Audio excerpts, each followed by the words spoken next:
आपण माने पोटल को बहुत भेराइटीज रे तैयारी करथिबे। गोटे थर काजू चारमगज देकी तैयारी करंतु देखिबे बहुत टेस्ट लागबो। प्रथमे आमे पोटल को आलू को काटी नबा। कड़ाई रे तेल गरम करके पोटल को आमे भलसे भाजी नबा। पोटल हल्का भाजी होई आसला परे आमे सेथिरे आलू मध्ये पकेकी ताकू भलसे भाजी दबा।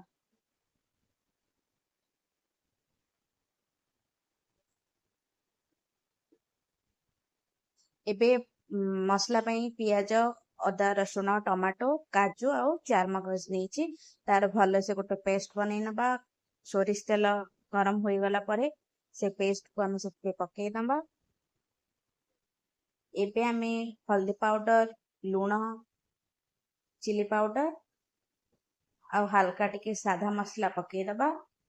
पके की आमे ताको भल से गोळेबा।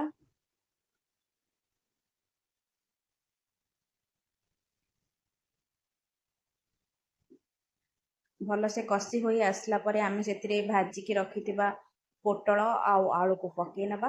एबे प्रस्तुत होई गला पोटल तरकारी। आपण भी गोटे थर एमती तैयारी करंतु। केमती लागला कमेंट रे निश्चिंत जनेबे। वीडियो भल लगे लाइक शेयर सब्सक्राइब करने को जमा भी भूलिबेनी। आ फेसबुक पेज रे देखुतले फॉलो कर देबे। रहूची बाय बाय।